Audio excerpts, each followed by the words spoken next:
مفادات کا کھیل بہت بنیادی رول ادا کرتا ہے، لیکن یہ دنیا بہرحال کسی قسم کے اخلاقی اصول کے تحت بھی چلتی ہے. تو ہمیں متواتر سفارتی محاذ پہ ابھی ہمارے ڈپٹی پرائم منسٹر وزیر خارجہ چین میں گئے ہیں، 3 روزہ دورہ ہے، بہت اچھی سٹیٹمنٹس آئی ہیں ہمارے فارن آفس سے بھی وہاں بھی، اور ہم توقع کرتے ہیں کہ ان 3 روزہ ملاقاتوں کے نتیجے میں جو انٹرنیشنل ہمارے اوپر ذرا دقت کے معاملات تھے ان میں کمی آئے گی. تو مثبت توقعات رکھتا ہوں اس دورے کے بعد. ڈاکٹر مبینہ صاحبہ، ابھی جو ہے وہ ڈپلومیسی کا اور سفارتکاری کا ذکر کیا ہے ڈاکٹر صلاح الدین صاحب نے. ابھی 1-2 دن پہلے بھارت نے اپنا ایک وفد تشکیل دیا ہے جس کو لیڈ کر رہے ہیں ششی تھرور، اور اس کے علاوہ اس کے اندر کچھ مسلم جو پولیٹیشنز ہیں وہ بھی شامل ہیں. یہ وفد پوری دنیا کا دورہ کرے گا، پوری دنیا کو کنونس کرے گا کہ پاکستان جو ہے وہ ٹیررزم کو سپانسر کرتا ہے. اسی طرح سے جس طرح سے کہ پاکستان نے ایک بہت اچھے طریقے سے پازیٹیو ڈپلومیسی کے ذریعے پوری دنیا کو کنونس کیا کہ ہم وکٹم ہیں ٹیررزم کے، اور انڈیا نے ہمارے اوپر اٹیک کیا، ہم نے تو اپنا دفاع کیا ہے. تو وہاں پہ ششی تھرور کو آپ جانتی ہیں، ان کا بڑا نام ہے انٹرنیشنل ڈپلومیسی کے اندر، بڑے سفارتکار رہے، یونائٹڈ نیشنز کے عہدوں کو بھی وہ آلموسٹ پایا چاہتے تھے. آپ نہیں سمجھتی پاکستان کے اندر بھی اسی طرح سے، اگرچہ پاکستان نے حال ہی میں بڑا اچھا پوری دنیا کو کنونس کیا ہے کہ یہ سلسلہ چلتا رہے، آخر ہمیں اس سے بھی تو یعنی کاؤنٹر کرنا ہے، جو نیریٹو وہ اب بیچنے کے لیے نکلیں گے. تو یہاں پہ سننے میں آ رہا ہے کہ بلاول بھٹو کو جو ہے اس طرح کی ذمہ داریاں سونپی جا رہی ہیں. آپ کس طرح سے دیکھتے ہیں، کتنی ضرورت ہے کہ ہم بھی اسی طرح سے اپنی ایک ٹیم تشکیل دیں جو پوری دنیا کو ہمارے حالات کے متعلق بتائے کہ ہم ٹیررزم کے وکٹم ہیں ایک، اور دوسرا یہ کہ اس ٹیم کے اندر اس طرح کے لوگ ہوں جن کا ایکسپوجر ہو، ایکسپیرینس ہو، اور ان کے اندر کنونسنگ پاور ہو، ان کے پاس انفارمیشن ہو، اور وہ جہاں جائیں ان کو کنونس کر لیں. یقیناً بالکل ہم چاہیں گے کہ جس طرح سے انڈیا سفارتی محاذ پر بہت ایکٹیو ہے، ہم یقیناً چاہیں گے کہ پاکستان بھی ایسا ہی کرے. مگر یہ ہے کہ یہ نہیں ہونا چاہیے کہ ہم ایک مشن بھیج کر یہاں سو جائیں. میرا خیال یہ ہے کہ پاکستان انڈیا نے سب سے زیادہ جو ذلت اٹھائی ہے وہ بے شک ہمارے پائلٹ کے ہاتھوں بھی اٹھائی ہے، مگر جو جرنلسٹک ریپرزنٹیشن تھی نا انڈیا کی اس ساری ایپیسوڈ میں، وہ بے حد شرمناک تھی. اور انڈیا اگر کچھ تھوڑا سا جو ہے وہ پوری دنیا میں انہوں نے اگر فیس لوز کیا ہے نا، تو وہ اپنے یہ جو ٹی وی جرنلزم تھی اس کی وجہ سے بھی کیا، کیونکہ وہ بڑے بہت مار رہے تھے، جھوٹ بہت بول رہے تھے. تو ہمیں یقیناً میرا خیال ہے کہ بلاول بھٹو بہت اچھی ریپرزنٹیشن کر سکتے ہیں، کرتے ہیں. ان کی والدہ کا بھی ایک وہاں پر ویسٹرن دنیا میں مقام ہے جس کو ظاہر ہم ایکسپلائٹ کر سکتے ہیں.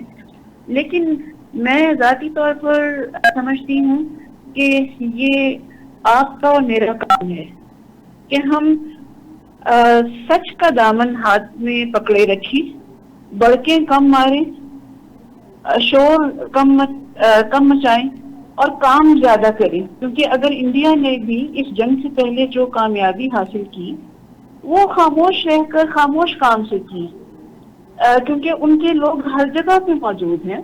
مطلب یہ درست ہے کہ ہم ایک بنا سکتے ہیں مشن، اور مشن کو یہ کام دے سکتے ہیں، لیکن پاکستانی آن ایوریج ذرا کم اس محاذ میں اترتے ہیں انڈیا سے 1-on-1 مقابلے میں. لیکن اس دفعہ آئی تھنک اس جنگ نے تھوڑا سا ہمیں جگایا ہے.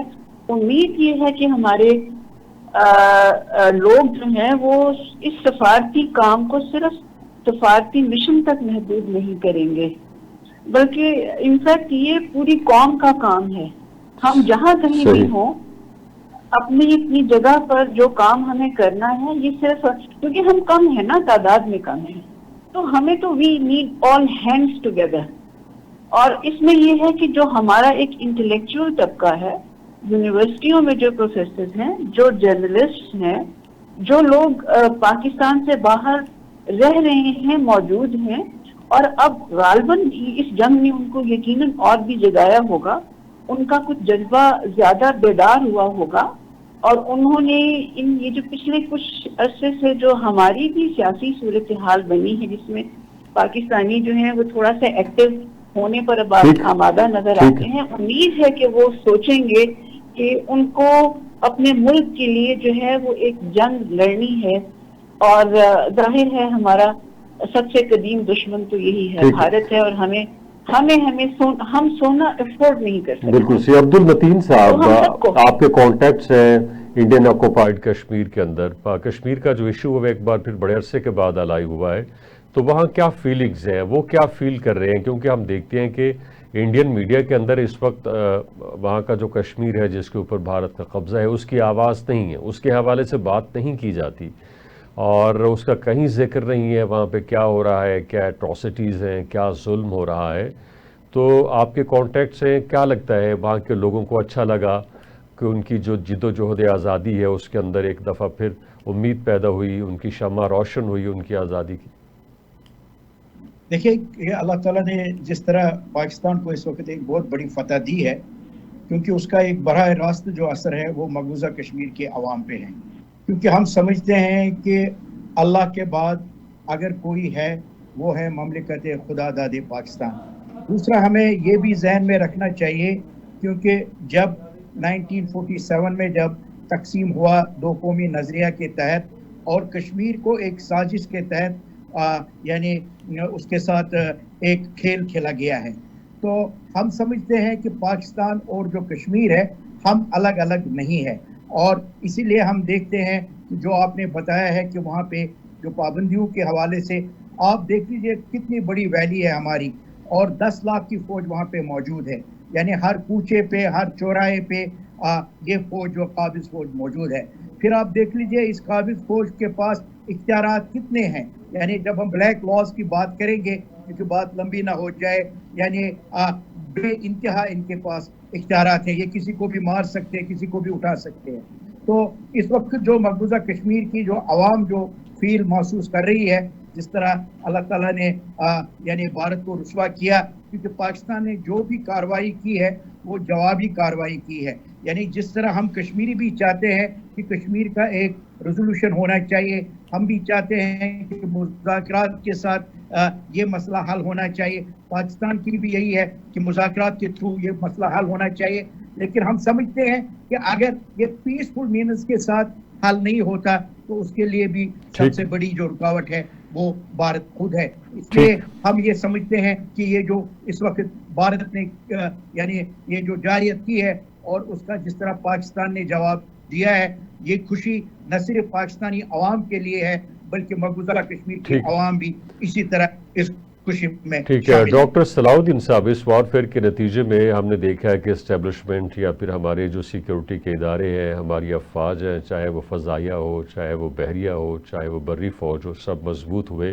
حکومت مضبوط ہوئی، اور اس کے سامنے جو بھی مشکلات تھیں وہ ختم ہو گئیں۔ اور آپ کو لگتا ہے کہ اس کے نتیجے میں اپوزیشن جو تھی وہ کمزور ہوئی، کیونکہ اس نے اس طرح سے اس کے اندر پارٹیسپیٹ نہیں کیا، حصہ نہیں لیا، اگرچہ لیا مگر تھوڑا ہچکچاتے ہوئے، تو اسے تھوڑی سی پسپائی ہوئی، تھوڑا وہ کمزور ہوئی، اس کے موقف کو شکست ہوئی۔ ظاہر ہے کہ اب اس کی جو اپوزیشن تھی، یہ جو حکومت ہے وہ مضبوط ہوئی، تو آف کورس وہ تو کمزور ہوئی۔ پھر دیکھیے، یہ جو سیاست کا کھیل ہے نا، یہ تو سام سیڑھی کا کھیل ہے، کوئی اوپر جاتا ہے کوئی نیچے جاتا ہے۔ ریاست کا کھیل اس سے مختلف ہے۔ ریاست کو ہر روز نئے مسائل کا سامنا ہوتا ہے، وہ نمٹتی رہتی ہے، چیلنجز دیتی ہے، تو جب ریاست مضبوط ہوتی ہے تو سبھی مضبوط ہوتے ہیں۔ اس مضبوطی کو مزید بڑھانے کے لیے ان کو ایک اشتراک عمل وضع کرنا ہوتا ہے۔ بدقسمتی سے یہ ہماری آج کی نہیں، یہ تاریخ یہی ہے کہ ہم دیر تک اپنے اجتماعی مشکلات کو اجتماعی مفادات میں حائل ہونے دیتے ہیں۔ یہ ہماری بڑی کمزوری ہے ریاست کی سطح پہ۔ تو کردار تو ظاہر ہے کہ کبھی اپوزیشن، ابھی نیا بجٹ آنے والا ہے، مشکلات ہی مشکلات ہیں، ابھی ہمیں ایک سہولت ملی IMF کا، وہ ہمیں نیا ٹرانچ مل گیا، ایک سہولت مل گئی۔ تو ریاست کے مشکلات سبھی لوگوں کی مشکلات ہوتی ہیں، چاہے وہ حکومت میں ہو یا اپوزیشن میں ہو، اور ریاست کی مضبوطی سبھی کے لیے مضبوطی کا باعث بنتی ہے۔ تو اگر ہم ریاست کی اس مضبوطی کے اس وقت کو، اس دورانیے کو اجتماعی مفادات کے کو بڑھانے کے لیے استعمال کر سکیں تو یہی کامیابی ہے. تو ملک اس طرح نہیں آگے بڑھ. آپ ششی تھرور کا ذکر کر رہے تھے, وہ انڈین نیشنل کانگریس سے ہیں 15 سال سے, لیکن اس موقع پہ انہوں نے مودی کے بالکل بیک پہ کھڑے ہو کے ایک ٹرو انڈین کی طرح وہ ساتھ لے کے چلے. وہ اپوزیشن کے ممبر ہیں لیکن وہ چیئرمین ہیں فارن افیئرز کمیٹی کے. تو انہوں نے اس موقع پہ, اور اگر کانگریس نے بڑا دل دکھایا ہے تو مودی نے بھی بڑا دل دکھایا ہوگا. تو ہمیں, میرا خیال ہے ہماری دقت یہ ہے کہ ہم ایک دوسرے کے لڑنے میں اتنے محو ہو جاتے ہیں کہ اجتماعی مفادات جن کو اکٹھے آگے بڑھانا ہوتا ہے اس میں ہم ناکام ہو جاتے ہیں. ٹھیک ہے. ڈاکٹر مبینہ صاحبہ, یہ ٹرمپ کے اوپر اتنے عرب ملک جو ہے وہ مہربان کیوں؟ ہم نے دیکھا کچھ عرصہ پہلے بائیڈن نے جب مڈل ایسٹ کا دورہ کیا تھا تو ان کا اس طرح سے شاہانہ انداز میں استقبال نہیں ہوا تھا جس طرح سے کہ ٹرمپ کا ہوا.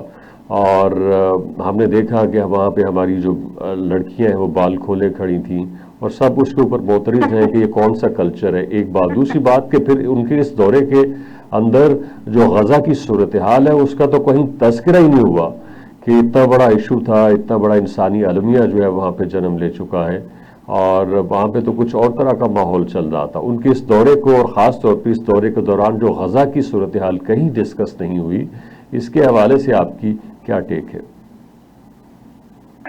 دیکھیے, ٹرمپ اور جن ملکوں کا دورہ ہوا ہے انڈیا سمیت, یہ سب بیسیکلی انٹرسٹڈ ہیں ٹریڈ میں, اور اس میں جو ٹریڈ ہے اس میں ایک بڑا جو آئٹم جس پر ان کا ٹریڈ ہوگا وہ ٹیکنالوجی اور ہتھیار ہیں. تو جس ٹریڈ پر انہوں نے اپنی کیا کہنا چاہیے اکانومی کو بلڈ کرنا ہے, اگر وہ پیس ٹاک تو ہو رہی ہے مگر جو اکانومی جو ہے وہ ڈیپینڈ کرے گی وار پر, اور وہ اسلحہ جو ہے وہ جنگ کے جو پارٹیسپینٹس ہوں گے ان کے دونوں طرف بکے گا. اور یہ ایک ذہنیت بن گئی, ایک سوچ جو ہے وہ ڈیولپ ہو گئی ہے کہ اگر ہتھیار ہوں گے تو وہ ڈیٹرنٹ بھی ہو سکتے ہیں. تو اگر آپ ہتھیار دونوں طرف بیچیں گے, ہم ایک دوسرے سے جو ہے وہ یہ سوچ کے شاید جنگ نہ کریں کہ ان کے پاس بھی ہتھیار ہیں اور ہمارے پاس بھی ہتھیار ہیں, اور اگر ہتھیار چل گئے تو دنیا ختم ہو جائے گی. تو ظاہر ہے کہ یہ جو ٹریڈ کی ذہنیت ہے, ہم اس پر یہ تو بہت ایک آرگیومنٹ ہے نا کہ فار اینڈ اگینسٹ کی یہ اچھی چیز ہے, یہ بری چیز ہے. ہمارے بہت سارے لوگ ہیں جس بات سے خوش ہوتے ہیں کہ ٹرمپ جو ہے وہ ڈیل کرتا ہے اور پیس میکر ہے اور پیس کی بات کرتا ہے. Not at all, I am basically afraid. مجھے تو بہت خوف آتا ہے کہ ٹریڈ کس چیز کا ہوگا. آفٹر آل ٹریڈ تو جو ہے وہ ٹیکنالوجی کا ہوگا یا جنگی ہتھیاروں کا ہوگا, تو اس میں سے پیس کہاں برآمد ہوگا. یہ تو ایک سوچنے والی بات ہے. اور انفارچونیٹلی ظاہر ہے ہمارے جن ملکوں نے جو ہے وہ بال کھول کر اس کا استقبال کیا ہے, اب وہ اسی ٹیکنالوجی کے پیچھے بھی ہیں, اور انہوں نے یہ طے کر لیا ہے کہ اگر ہم اسرائیل کے ساتھ ہاتھ ملا کے چلیں تو شاید ہم دنیا میں زیادہ کامیاب ہوں گے. اور یہ بات ہے بھی درست, وہ دنیا میں کامیاب ہو بھی سکتے ہیں, مگر سوال یہ ہے کہ آفٹر آل دنیا کی کامیابی تو وہ آلریڈی اچیو کر بھی چکے ہیں. ہم نے دیکھا کہ غزہ کے مسلمانوں کا جو حال اسرائیل نے کیا ہے, اس میں عملی طور پر کوئی ملک نہیں اتر سکا. اب پتہ نہیں اس کے پیچھے کیا سوچ ہے.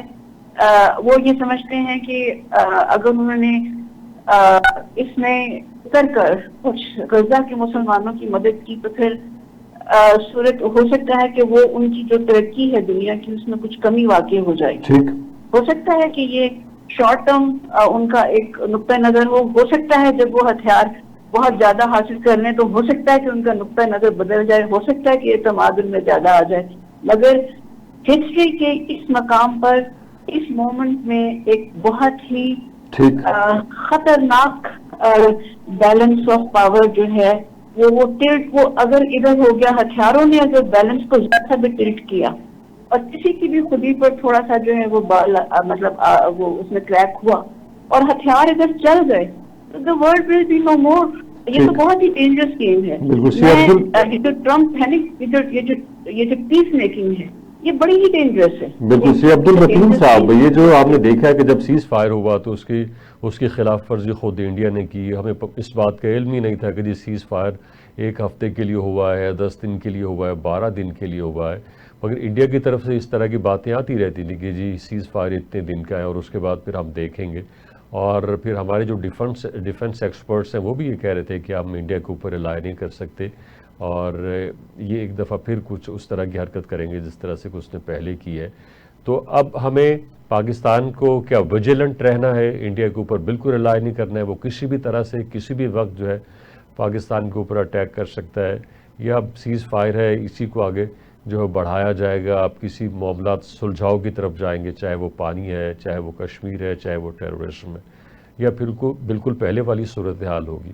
ذرا مختصر بتائیے گا. دیکھیں جی, ہمیں یہ نہیں بھولنا چاہیے کہ بھارت کا ماضی کیا ہے. اگر ہم ماضی کی طرف دیکھیں گے تو بالکل ہمیں ویجیلنٹ بھی رہنا چاہیے اور ہمیں کسی خوش فہمی میں نہیں رہنا چاہیے.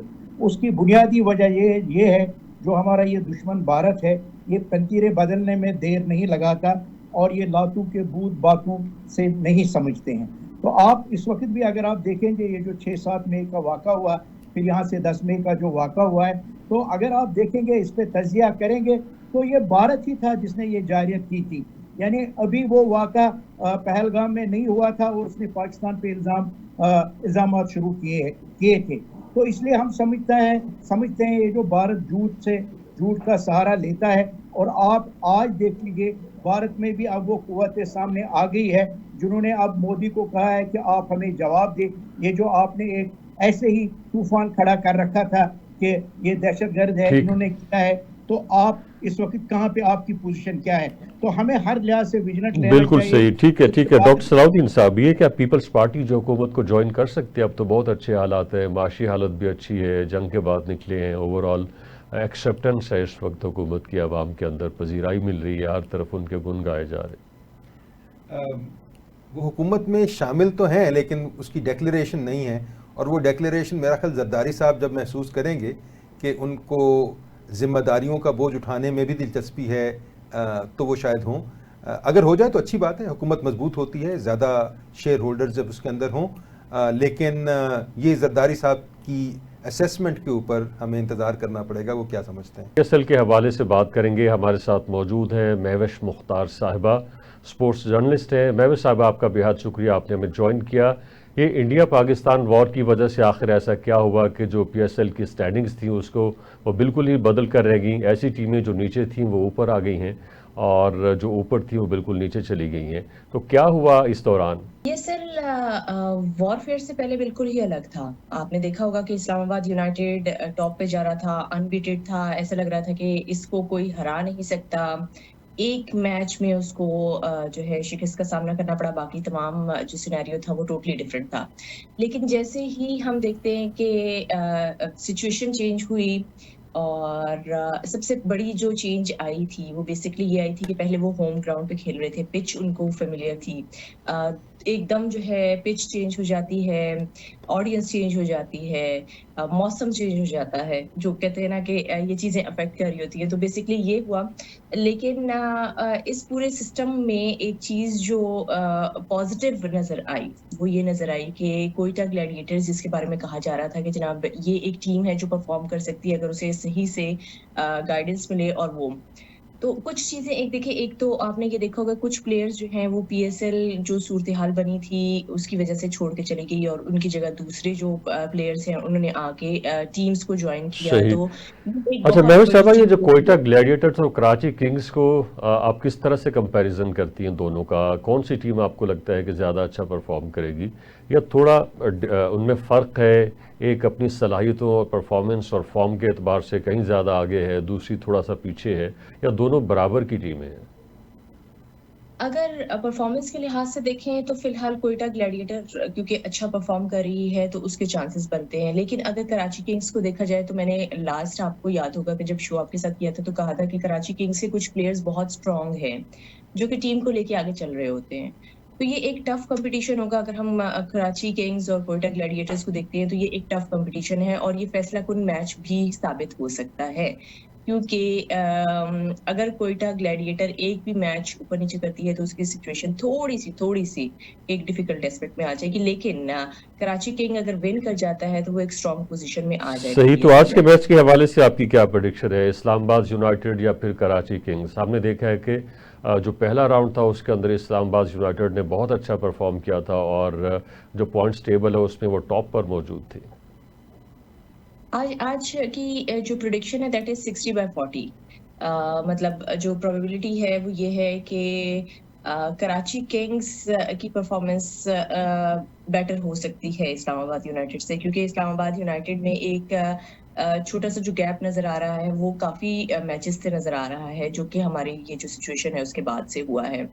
تو اب اس میں کون سا فیکٹر پلے کر رہا ہے رول, یہ جب سارے پی ایس ایل کا کام ہو جائے گا تو پھر جب انالیسس کیا جائے گا تب آئیڈیا ہوگا کہ یہ کیا ایگزیکٹ آنسر اس کا ہو سکتا صحیح. ہے. تو پشاور زلمی کے ساتھ کیا ہوا؟ میں دیکھ رہا ہوں کہ لوگوں کے اندر سمپتھی پشاور زلمی کے ساتھ, خاص طور پہ بابر اعظم کے حوالے سے. وہ چاہ رہے تھے کہ بابر اعظم کی ٹیم جیتے. بابر اعظم بھی اچھا کھیلے ایک دو میچوں کے اندر. اچھا, اس دفعہ یہ لگا ہے کہ بابر اعظم اپنی پوری کوشش کر رہے تھے, آپ نے دیکھا ہوگا, لیکن باقی ٹیم اس کے ساتھ نہیں کھڑی تھی. جو وہ ون مین شو تھا وہ چل رہا تھا اور اس کی پوری کوشش تھی کہ میں پورا جو ٹارگٹ ہے, یہ پورے جو رنز ہے وہ میں خود اچیو کر لوں کسی طرح, اور وہ اپنی ایڑی چوٹی کا زور لگا رہے تھے, لیکن ان کو ٹیم کی طرف سے بیک اپ نہیں مل رہا تھا. ٹیم جب تک ٹیم کی طرح پلے نہیں کرے گی اور وہ اپنی ریزسٹنس جو ہے وہ بابر اعظم کے لیے جو نظر آ رہی تھی میچ میں وہ اسی طرح شو کرتی رہے گی تو یہ ٹیم نہیں کھیلے گی. اس ٹیم میں پھر بابر اعظم ہی کھیل رہا ہوگا اور باقی سارے سائڈ پہ کھڑے ہوں گے, یا باقی سارے کھیل رہے ہوں گے اور بابر اعظم سائڈ پہ کھڑا ہوگا. پچھلے میچ میں آپ نے دیکھا ہوگا کہ بابر اعظم کھیل رہا تھا, باقی ٹیم سائڈ پہ کھڑی تھی. بالکل صحیح. بہت شکریہ مہوش مختار صاحبہ. اس کے ساتھ ہی ہمارے پروگرام کا وقت ختم ہو چاہتا ہے. آپ سب کا بے حد شکریہ, آپ نے ہمیں جوائن کیا. یہ تھا ہمارا پوائنٹ آف ویو. اپنے پوائنٹ آف ویو سے آگاہ کرنے کے لیے وزٹ کیجیے ہماری ویب سائٹ tvtoday.com. دیکھنے کے ایک بار پھر بے حد شکریہ.